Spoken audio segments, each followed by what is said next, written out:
Muy buenas tardes, queridos hermanos. Sean bienvenidos a este espacio, Maná para el Desierto, un espacio para crecimiento espiritual, para alimentarnos especialmente de la palabra de Dios en este tiempo de desierto, de prueba, que para nosotros es esta situación del coronavirus. Bien, el Señor siempre nos acompaña, nos alimenta con su palabra, pero sobre todo presentándonos a Jesús como el criterio también para que nosotros sepamos leer lo que va pasando, para que leamos los acontecimientos, los hechos que se presentan, todas esas situaciones que vivimos, pero siempre desde Jesús. Esa es la pretensión que nosotros tenemos acá en este espacio, sabiendo que al colocar allí en casa, en el centro a Jesús, estamos edificando una iglesia doméstica o iglesia de casa. Bien, vamos entonces a iniciar pidiendo a nuestro Dios y especialmente a Jesús que nos ayude a que entre en nuestra casa, que nos visite, que Él sea el que golpee y lo haga tan fuerte que nosotros, sintiendo la llamada, abramos la puerta para que Él entre en nuestra casa. Oración para pedir a Jesús que entre en nuestra casa. Jesús, te invitamos a nuestra casa.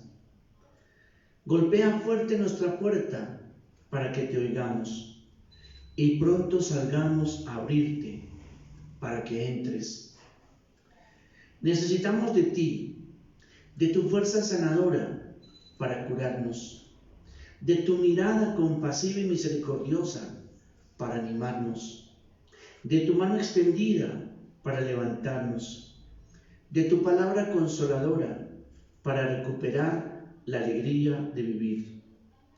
No pases de largo por nuestra vida y nuestra casa.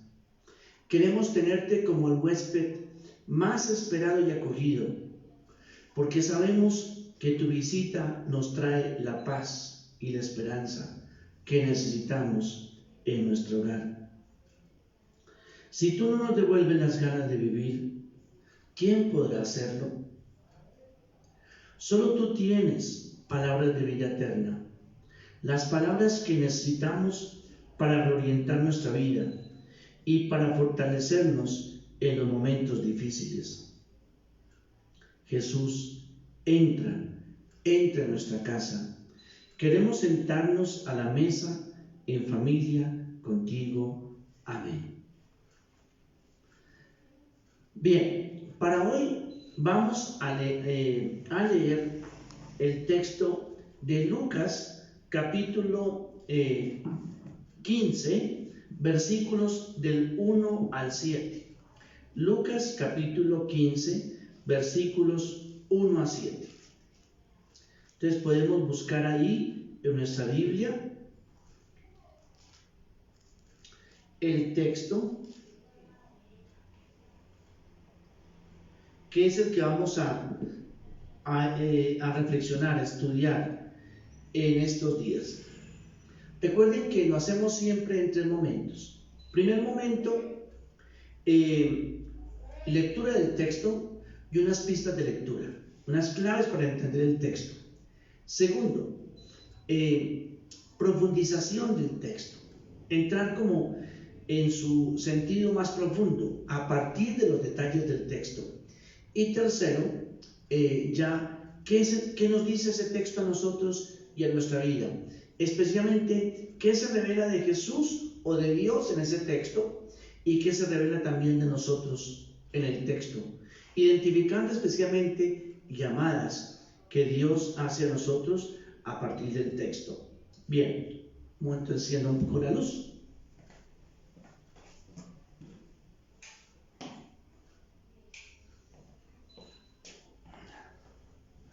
Bien, vamos entonces ahora a invocar al Espíritu de Dios.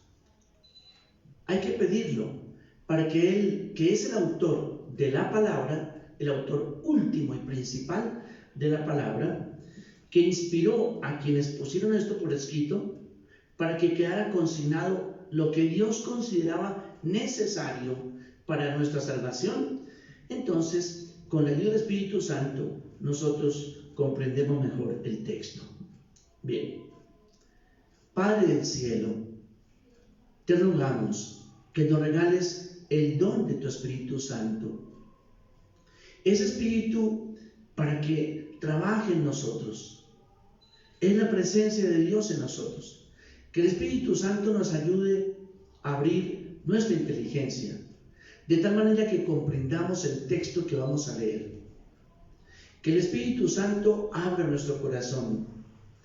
Es decir, que nosotros acojamos la palabra escuchada, que la amemos, es que sintamos también la belleza de esa palabra y que el Espíritu Santo también abra nuestra voluntad para que nos impulse, nos mueva, nos empuje a hacer lo que la palabra nos pide, a poner en práctica, como María, que escuchaba, guardaba todas esas cosas en su corazón y también las llevaba a la práctica en su vida. Te lo pedimos por Jesucristo nuestro Señor. Amén.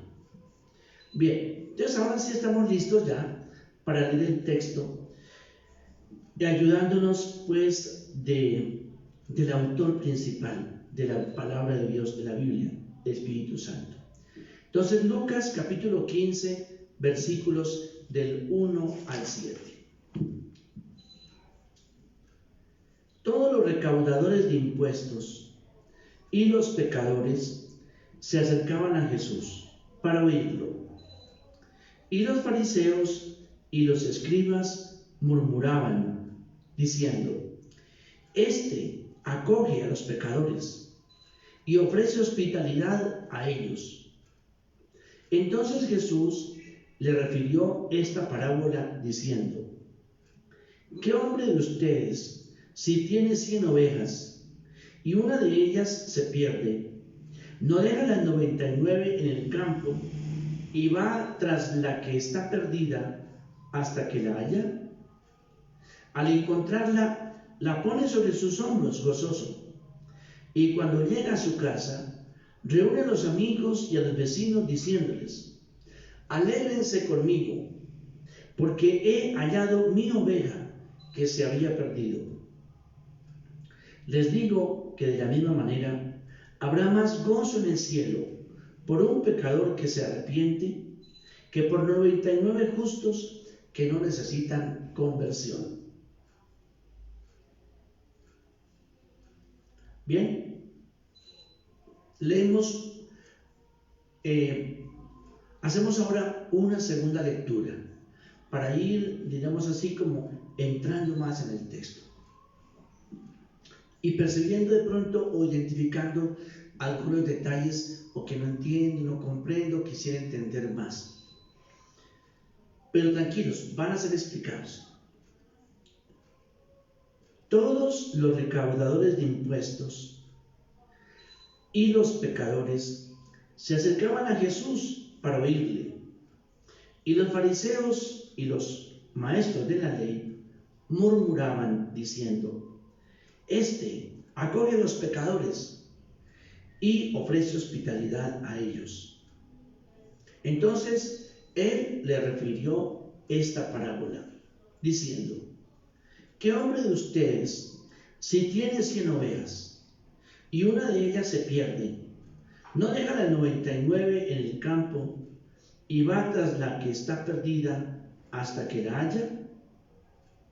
Al encontrarla, la pone sobre sus hombros gozoso, y cuando llega a su casa, reúne a los amigos y a los vecinos, diciéndoles: Alégrense conmigo, porque he hallado mi oveja, que se me había perdido. Les digo que de la misma manera habrá más gozo en el cielo por un pecador que se convierta que por 99 justos que no necesitan conversión. Palabra del Señor. Gloria a ti, Señor Jesús. Bien, vamos ahora a voy a ofrecer ahora unas pistas, unas claves de lectura del texto, para entender el texto. Bien, primero, tomando su Biblia, ustedes se dan cuenta que hay allí en ese capítulo 15 3 parábolas. Esas parábolas son la parábola de la oveja perdida, de la moneda perdida y la parábola del Padre misericordioso que nosotros ya leímos y reflexionamos la semana pasada. Porque estamos preguntándonos ahora en nuestro itinerario de formación, ¿quién es Dios? ¿Cómo es Dios? Y entonces, la vez pasada decíamos, Dios es un Padre compasivo, clemente y misericordioso. Hoy nuestro tema va a ser, Dios es alguien, Dios es alguien que busca a los perdidos. Dios es quien busca a los perdidos. Dios es un Dios de los perdidos. ¿Bien? Que va siempre detrás del perdido. Bueno, entonces, en ese capítulo 15 encontramos esas 3 parábolas. Se llaman parábolas de la misericordia.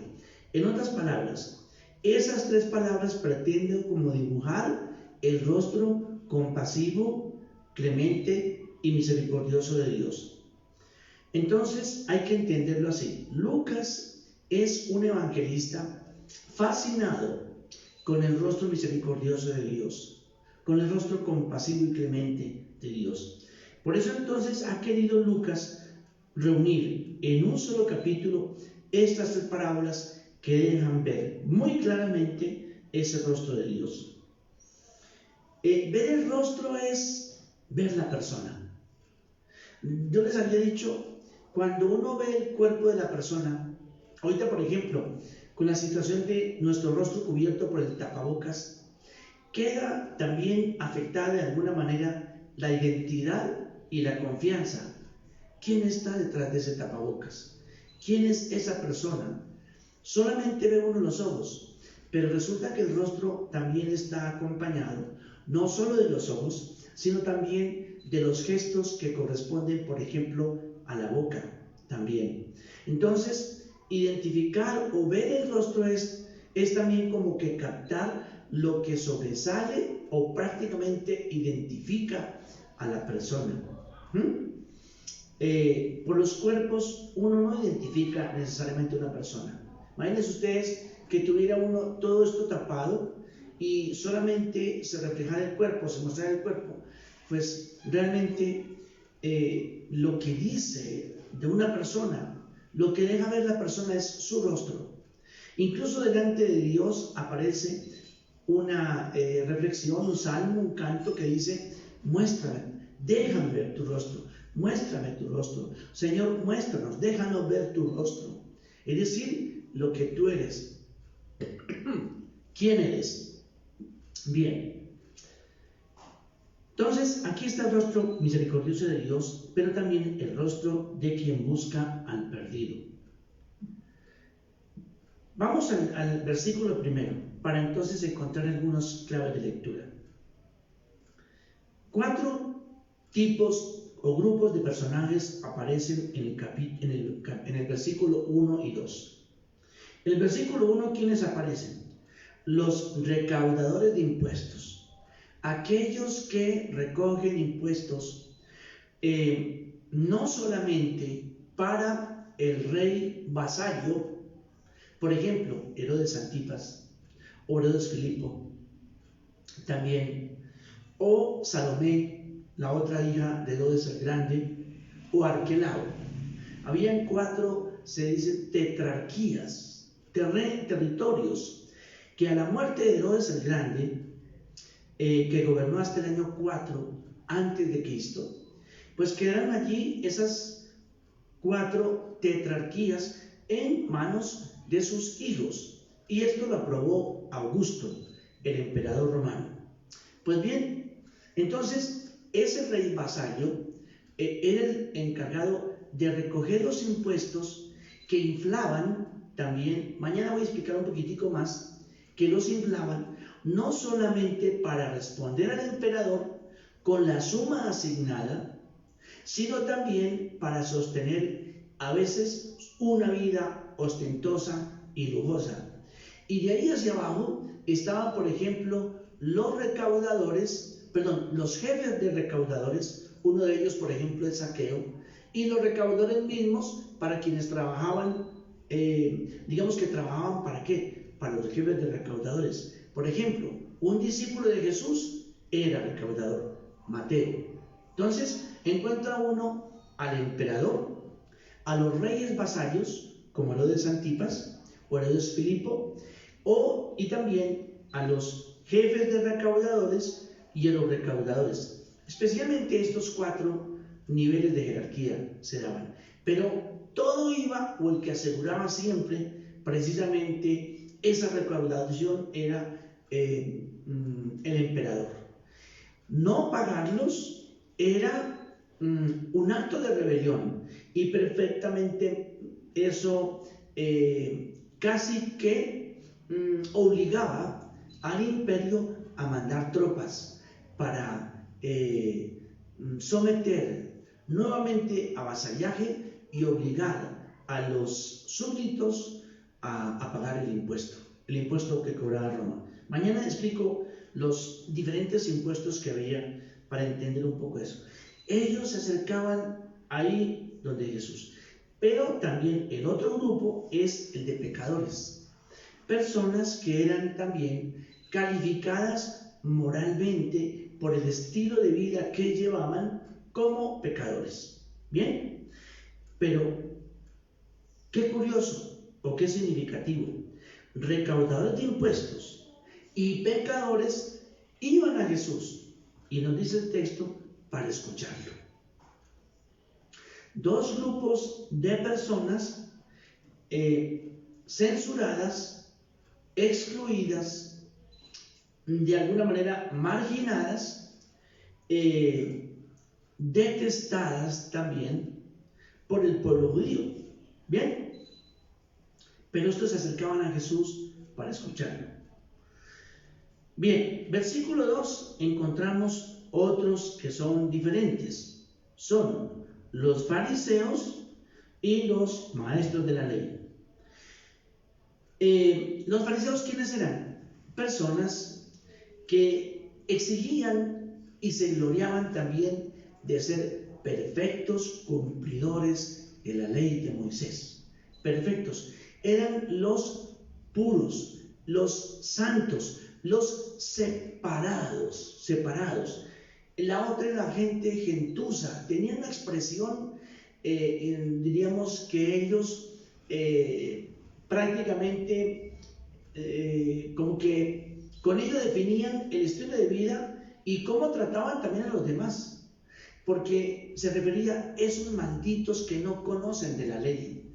Entonces, todos aquellos, el pueblo, la masa popular, los pobres, eran personas, los ignorantes de la ley, y por lo mismo casi que rechazados de Dios. Eso lo creían, era una convicción de los fariseos. Bien, mañana hablo un poquitico más de esto. Y el otro grupo que aparece aquí es el de los maestros de la ley. Personas expertas en el estudio, porque eso sí estudiaban bastante, de la ley, y también expertas en el conocimiento de los profetas. Los profetas. Entonces, el Antiguo Testamento prácticamente lo conocían y lo estudiaban, parece que desde los 12 años hasta que se graduaban, casi como que los 32, recibían ya el título de graduación de maestro. Así se les llamaba. Bien, pues miren la actitud de estos respecto de Jesús.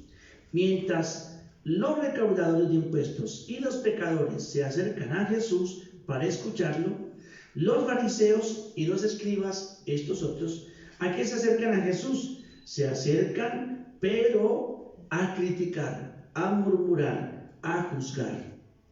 ¿Y cuál es el comentario que ellos hacen? El comentario que ellos hacen es: este acoge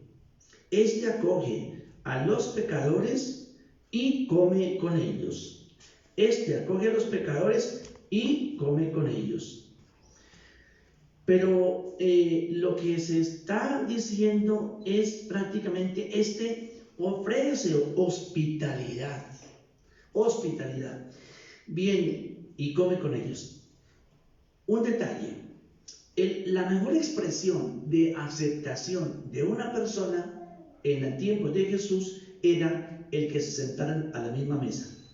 Entonces, que Jesús se sentara a la misma mesa con personas como los pecadores y los recaudadores de impuestos. Ustedes recuerdan la fiesta que le hace Mateo cuando es llamado en su casa con otro grupo grande de recaudadores de impuestos a Jesús. Pues muestra allí a Jesús muy contento, muy feliz, comiendo y tomando pues el vino, pues hacía parte de la cena, con estos recaudadores. Entonces Jesús se sentía muy a gusto con estas personas. Entonces la crítica apunta a ¿qué? ¿Cómo va esta persona a tener autoridad moral? ¿Cómo va esta persona a hablarnos de Dios, a presentar un rostro de Dios, si mire cómo se sienta a comer con gente excluida, pecadora, rechazada, que no aceptamos nosotros y que no conocen y no cumplen la ley? Prácticamente malditos que no cumplen la ley, como lo decían los fariseos. Entonces, la crítica apuntaba casi que a desprestigiar a Jesús, pero también a quitarle como autoridad moral a su enseñanza y al estilo de vida que llevaba. Entonces la crítica es bastante dura.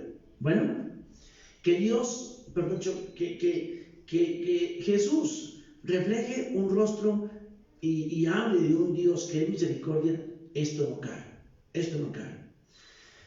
Bueno, es entonces cuando Jesús cuenta, para responder a esta crítica, 3 parábolas. Una de ellas es la que vamos a comenzar a estudiar. Dice: ¿qué hombre de ustedes, si tiene 100 ovejas, cuando pierde una, deja las 99 en el campo y va tras la perdida y la halla? ¿Qué hombre? Pues nadie. Pero también hay otra posición que dice, y es la siguiente: los pastores pertenecían como a la clase más baja en tiempos de Jesús. Tenían fama de estafadores, de ladrones, ante todo de ladrones. Tenían fama de ser también y ladrones por una cosa, porque robaban ovejas o llevaban a pastar en pastos ajenos a las ovejas. Entonces, por esto eran personas también despreciables. Y pues una cosa significativa es que, y eso que David, precisamente uno de los reyes más queridos, había sido pastor, y así lo encontró el profeta Samuel cuando precisamente fue consagrado como rey también. Entonces, pues bien, los pastores tenían esta mala fama de ser pues ladrones y pertenecer pues en la clase social al nivel más bajo. Había una exigencia para los pastores. Como no se creía mucho en la honradez de ellos, cuando una oveja se perdiera, tenían que llevar por lo menos los huesos de la oveja o los restos de la oveja, si la comía por ejemplo un lobo, pero tenían que buscarla hasta encontrarla. Cuando los pastores no eran, cuando los rebaños no eran propios, entonces, sino que pastoreaban ganado de otras personas. Entonces tenían que, la exigencia, no podía el pastor llegar o entregar el rebaño al patrón si alguna oveja faltaba, y hacían conteos a lo largo del día. Si alguna faltaba, tenían que ir precisamente a buscarla hasta que la encontraran. Si se había rodado por un peñasco abajo, tenían que traerla muerta. Si se le había comido alguna fiera, tenían que traer por lo menos los huesos como una prueba de que la habían buscado y la habían encontrado. Era exigencia para los pastores. Entonces, por eso, cuando Jesús pregunta, ¿quién no hace eso? Entonces, el pastor responsable hace eso, de que busca y hasta que encuentra, así sean los restos. Y lo mismo, entonces Jesús, y además hay una cosa, que cuando encuentra el pastor la oveja perdida, inmediatamente se alegra e invita a sus amigos, otros pastores, a decir, menos mal, encontré una oveja que se me había perdido. Y Jesús utiliza esa expresión de alegría para hablar de cómo es Dios. Primero, como el pastor busca la oveja perdida. El interés de Dios es buscar a quien se ha extraviado. Entonces, frente a la crítica que le dirigen estos maestros de la ley y estos fariseos, Jesús les dice, ustedes tienen que saber ahora cómo es Dios, que busca al que está extraviado, al que está perdido, al que se ha separado del rebaño, al que se ha alejado del rebaño. Tiene que buscarlo hasta encontrarlo, y volverlo nuevamente a integrar al rebaño. Entonces, así es Dios. Pero segundo, cuando la aplicación que hace Jesús, así como sucede con el pastor, la misma alegría experimenta Dios cuando una persona que se ha extraviado, se ha perdido, se ha alejado, se ha distanciado de Dios, le ha vuelto la espalda a Dios o al proyecto de Dios o al proyecto de Jesús, buscado entonces por Dios, por Jesús, entonces una vez que ha decidido cambiar de vida, acercarse nuevamente a Dios, asumir el proyecto de Jesús, entonces dice Jesús, hay más alegría por un pecador que se convierte, que cambia de mentalidad, que decide regresar a casa, que decide también ahora cambiar de vida. Hay más alegría por él que por 99 personas que sean justas, hagan el bien, que vayan a la Eucaristía, que recen el Santo Rosario, que sean buenas, porque a Dios le interesa siempre la causa perdida. Pero para nosotros, porque para Dios nadie está perdido, simplemente está extraviado y hay que ayudarle nuevamente a encontrar el camino de regreso a Dios. Bien, dejemos acá la reflexión. Mañana vamos a profundizar un poquito más, pero sí preguntémonos entonces, precisamente, desde unas preguntas, ¿por qué Jesús se acerca a gente indeseable? ¿Por qué lo hace? ¿Por qué incluso la gente indeseable, según estos fariseos y según los maestros de la ley, se acercan a Jesús? ¿Qué encuentran en él para que sientan el atractivo de irlo a escuchar también? Bueno, dejemos acá y también mañana, pues si Dios nos da licencia, nos encontraremos para continuar profundizando mucho más el comienzo del texto y la parábola de la oveja perdida.